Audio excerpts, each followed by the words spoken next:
Kembali abang menyambung mengenai takdir di dalam usia, takdir dalam hak hidup, atau takdir mengenai kematian manusia.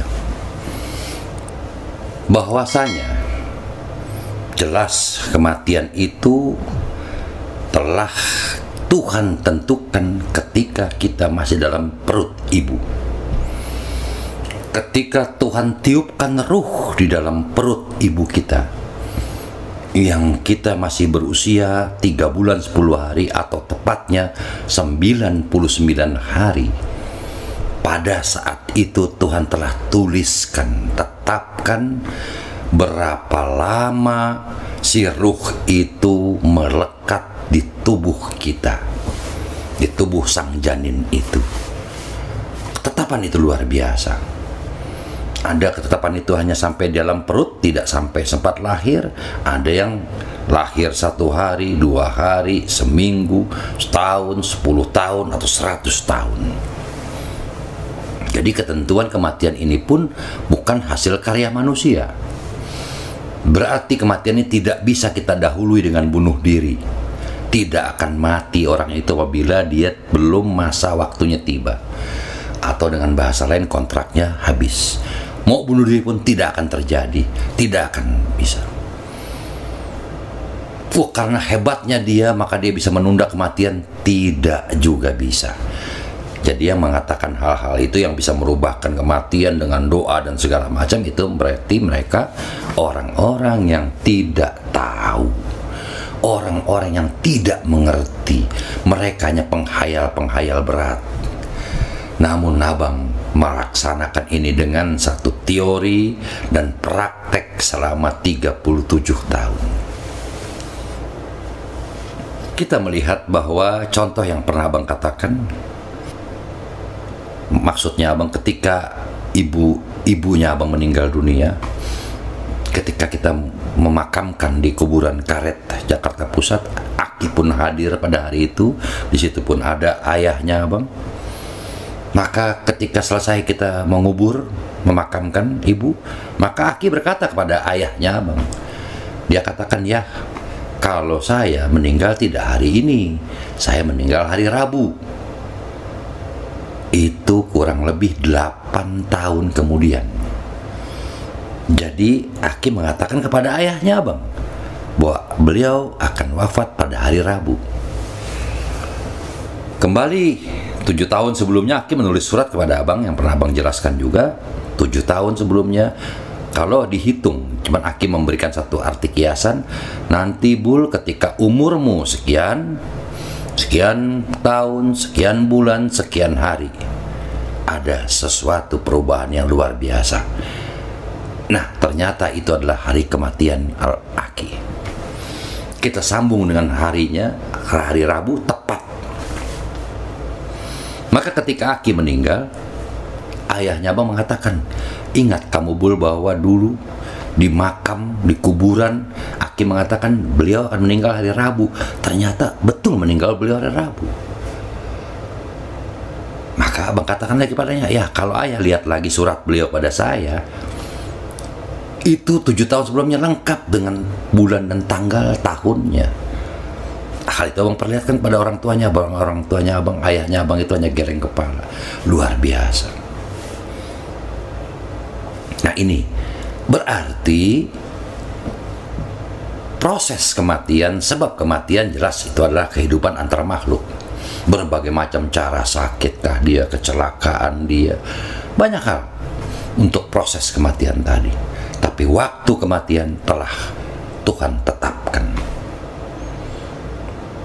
Maka abang karena mempelajari hal ini secara detail, maka di zaman Aki pun abang sempat utarakan kepada Aki, 3 bulan sebelum ibunda abang meninggal dunia, abang beritahukan kepada ibundanya abang dan istri, dan banyak yang abang beritahukan sebagai saksi. 3 bulan sebelum ibundanya abang wafat, 9 hari sebelum ibundanya abang wafat, tetap masih abang ingatkan kepada ibundanya abang. agar tenang dan siap menerima itu. Ini pun abang laporkan kepada Aki. Ternyata tepat 9 hari kemudian ibundanya abang meninggal dunia. Ini masih di zaman almarhum Aki. Pernah juga abang ketika anak yang ke-7 lahir. Begitu lahir ke dunia, anak ini sehat, bagus, cantik. Abang sempat beri nama. Namun tiba-tiba abang merasakan bahwa anak ini umurnya tidak lebih daripada 9 hari. Hal ini pun abang utarakan kepada Aki. Abang merasakan bahwa ini hanya perasaan abang yang tidak benar. Ternyata pada usia 5 hari anaknya abang meninggal. Ini sebuah ketetapan. Dan ini masih zaman ada Aki. Banyak sekali hal-hal yang pernah juga abang beritahu kepada para handai tolan, sahabat-sahabat, mengenai waktu-waktu kematian ini. Banyak juga para pengayom yang meninggal. Sebelum meninggal abang sudah katakan kepada beliau waktu-waktu beliau meninggal. Bukan ini kehebatan abang, tapi abang mendapatkan sebuah info dan bocoran, karena ini adalah spesialisasi abang. Maka para pengayom yang akan meninggal selalu abang ingatkan, beranikah kamu akan mati? Sudah siapkah kamu akan mati? Waktumu sudah dekat. Siapkan diri untuk kembali kepada Tuhan dengan baik. Ikhlaskan segalanya. Kebanyakan abang selalu bicara begitu pada para pengayom, dan para pengayom dengan gagah berani siap lillahi ta'ala. Bangga, rasa haru, bahagia ketika para pengayom mengatakan hal itu kepada abang. Juga kembali kepada adiknya abang yang baru wafat belum lama ini. Itu pun 10 tahun kejadian itu. 10 tahun abang akan merasakan bahwa adik abang ini akan mendapatkan sebuah permasalahan dan umurnya hanya 49 tahun. Ini adik 10 tahun yang lalu, tahun 2003. Maka untuk menjadi ingatan abang mencarilah nomor handphone tahun kelahiran dia, yaitu tahun kelahiran 64. Abang mencari yang nomor 6664, tapi yang didapatkan hanya 9964. Maka abang beli 2 nomor. Satu lagi adalah mengingatkan abang agar 49 tahun itu abang ingat. Abang cari juga 669, 6649. Namun yang didapatkan 9949. Maka yang 9964 nomor tersebut abang pakai. Yang satu lagi abang berikan kepada adiknya abang. Dia pakai nomor yang belakangnya 9949. Karena pada saat itu abang merasakan bahwa adiknya abang ini akan berakhirlah kehidupannya 6 bulan sebelum usia dia 49, dan maksimal 6 bulan setelah usianya 49 tahun. Maka itulah pengingat abang. Maka abang berikan nomor itu pada dia supaya abang selalu ingat. Maka pada tahun yang lalu ketika adik abang mulai sakit di akhir-akhir tahun dan abang berada di kota Palu, abang merasakan bahwa adiknya abang itu usianya lahir tahun 63, sehingga sudah lewat lah usia 49 dia. Ternyata setelah abang buka arsip, abang mencari, dan abang lihat nomor handphone abang, ternyata memang dia lahir tahun 64. Maka ketika abang tahu dia lahir 64, abang sungguh agak kaget. Maka abang katakan kepada kakak, kepada saudara semua bahwa inilah waktunya adik kita ini tidak akan berpanjang.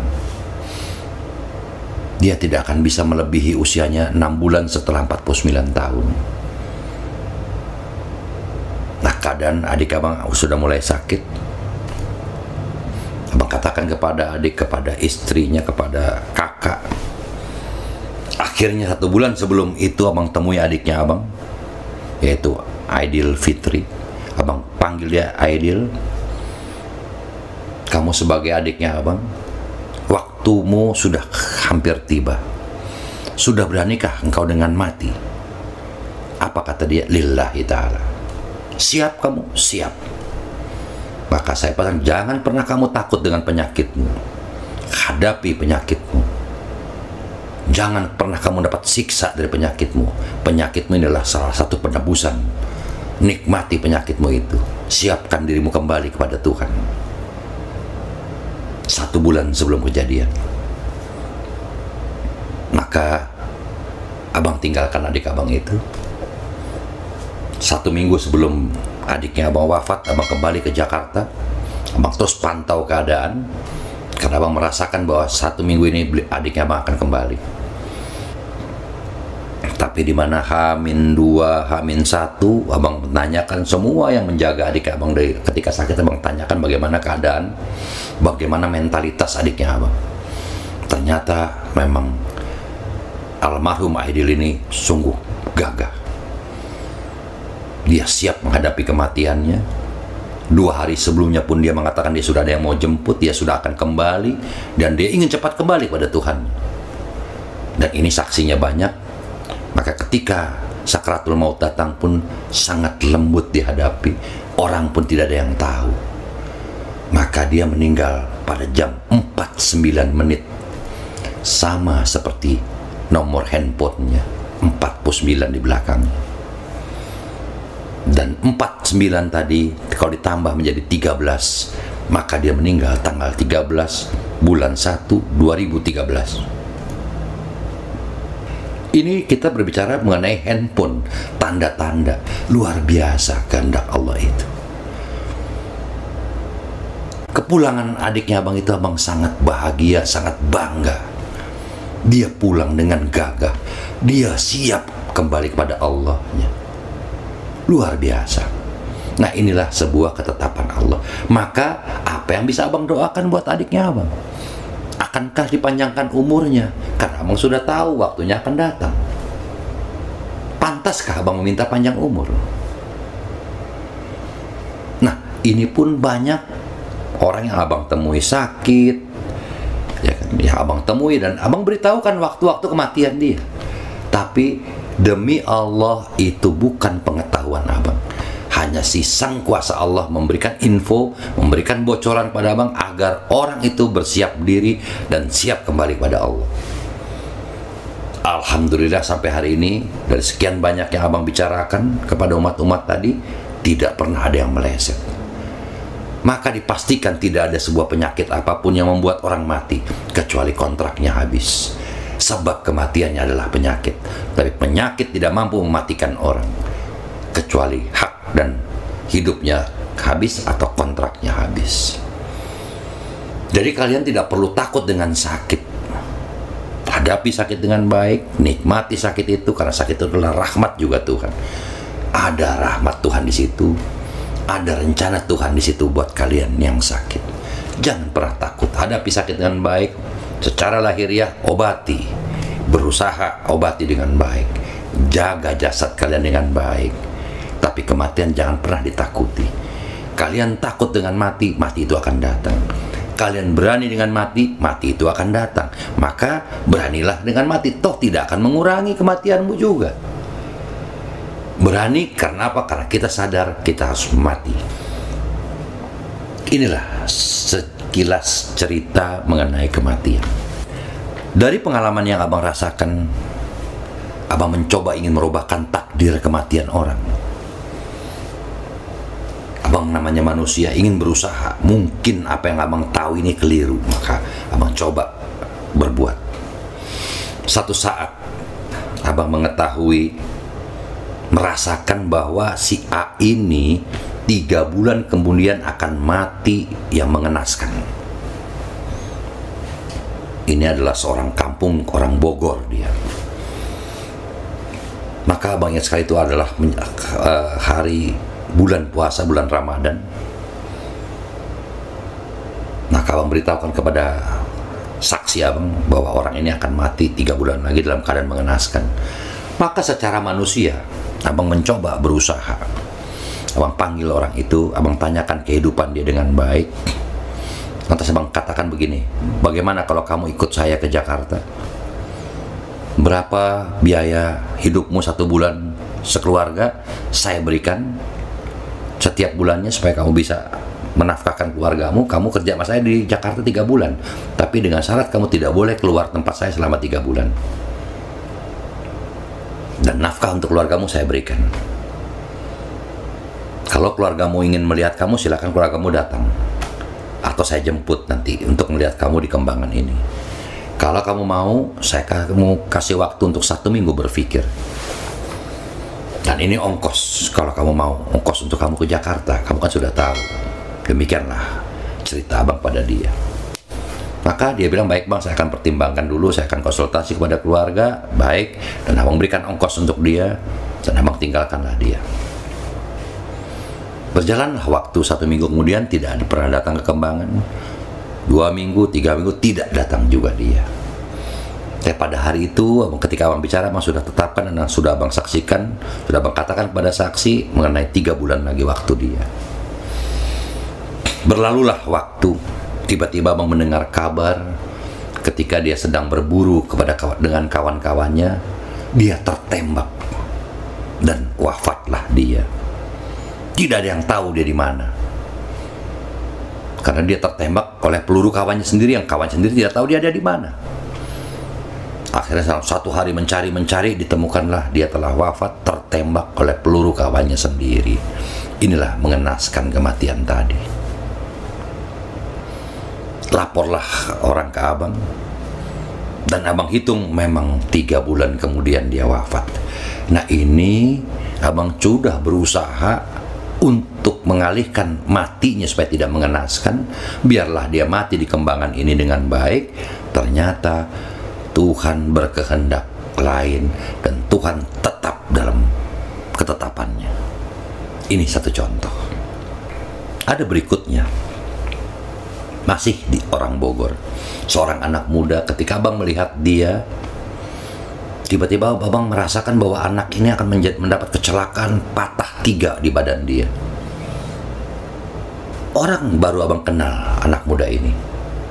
Maka akhirnya abang panggil anak muda itu, ternyata dia seorang pengangguran. Abang tanya, maukah ikut abang ke Kembangan, ke Jakarta? Mau. Oke, kamu kerja sama saya. Abang izin sama orang tuanya gembira menyambut tawaran abang tadi. Maka abang beritahu pada dia, selama kamu di Kembangan, tidak boleh keluar halaman Kembangan kecuali izinnya abang. Mau beli rokok pun tidak boleh. Kenapa? Karena abang sudah merasakan tanda-tanda dia anak ini akan mengalami kecelakaan yang fatal. Paling lama 1 bulan lagi. Maka abang jagalah dia di Kembangan ini. Hiduplah di Kembangan dengan baik. Tiba-tiba H-1, datanglah rombongan dari kampungnya di Bogor itu, datang ke Kembangan silaturahmi sekaligus menengok anak ini. Bertemulah mereka H-2, bukan H-1. Bertemu anak ini, tiba-tiba tanpa sepengetahuan abang, anak ini pulang ikut rombongan dari orang-orang kampungnya. Maka ketika H-1, abang cari anak ini di mana. Ternyata tidak ada yang melihat anak ini, dan satu orang mengatakan, bang, rupanya tadi malam mereka pulang ikut rombongan orang kampungnya. Abang hanya dapat mengelus dada. Astagfirullahalazim. Hanya istighfar yang dapat abang sampaikan. Abang sangat khawatir dengan kehidupan anak ini karena H-1. Nah, untuk abang hubungi per telepon, tempo hari belum ada telepon, sulit masih berkomunikasi. Sudahlah, abang serahkan semua kepada Allah. Besok abang mendengar kabar dia naik motor dan ditabrak truk. Dia badannya patah 3. Apa yang abang rasakan 1 bulan sebelumnya terjadi. Abang secara manusianya berusaha merubahkan nasib dia. Jangan sampai dia menjadi korban seperti itu. Namun kehendak Allah adalah tetap tidak mampu kita merubahkan dia. Ini 2 cerita yang abang sampaikan. Kalau abang sampaikan cerita yang abang alami, ratusan cerita yang seperti ini. Dan ini abang rasakan sendiri, dan saksinya cukup banyak. Sehingga kita tidak mampu merubahkan takdir seseorang. Kita hanya mempersiapkan wadah, kita yang mempersiapkan mentalitas orang tersebut menghadapi takdirnya. Siap menghadapi takdirnya dalam bentuk apapun. Maka kuncinya hanya satu, menyadari siapa Tuhan ini, siapa dirinya, dan selalu mensyukuri di atas apapun yang dirobahkan Tuhan dari yang sekecil-kecilnya. Demikian pula kalau kita kembali kepada hak-hak seorang lurah atau kepala desa, seorang camat, bupati, wali kota, gubernur, presiden, melalui pemilihan umum, pemilihan pilkada, pemilihan daerah, dengan segala kampanye dan segala macam, sebetulnya Tuhan telah menentukan jauh hari siapa yang akan menjadi gubernur DKI, siapa akan menjadi gubernur di daerah tertentu, bupati, wali kota, dan siapa yang menjadi presiden Republik Indonesia. Sudah Tuhan tentukan dari jauh hari. Nah, kalau kalian mengenal zat kuasa Tuhan yang di dalam diri, bisa merasakan bagaimana zat kuasa Tuhan di dalam diri, dan bisa berkomunikasi dengan dia, dan dia mau membocorkan, memberikan info kepada dirimu akan kehidupan duniawi ini, luar biasa. Luar biasa, dan tidak pernah ada yang salah. Ketetapan dia, info yang abang terima dari si ruh ini, dari si zat Allah ini, luar biasa, dan tidak pernah ada yang keliru. Semua sudah Tuhan tetapkan. Hanya seolah-olah prosesnya kita seorang manusia bertempur, berjuang, berusaha, berkarya. Namun Tuhan telah mempunyai rencana dan kepastian yang luar biasa. Bagaimana abang tidak akan tunduk kepada Tuhan ini, karena bukti yang abang rasakan sudah terlalu banyak. Ini cerita abang hanya mengajak kepada kalian semua, saudara-saudaraku dan anak-anakku, untuk meyakini bahwa hidup ini ada yang mengatur. Sengaja cerita ini abang utarakan supaya kalian mempunyai pembanding. Jangan pernah takut. Berkaryalah, berusahalah, berjuanglah dalam hidup ini dengan tegar, dengan semangat, dan dengan penuh rasa syukur kehadirat Tuhan. Insya Allah kalian mendapatkan kemenangan di dalam hidup ini, lahir maupun batin. Sekian saudara-saudaraku dan anak-anakku, insya Allah akan abang sambung kembali. Wassalamualaikum warahmatullahi wabarakatuh.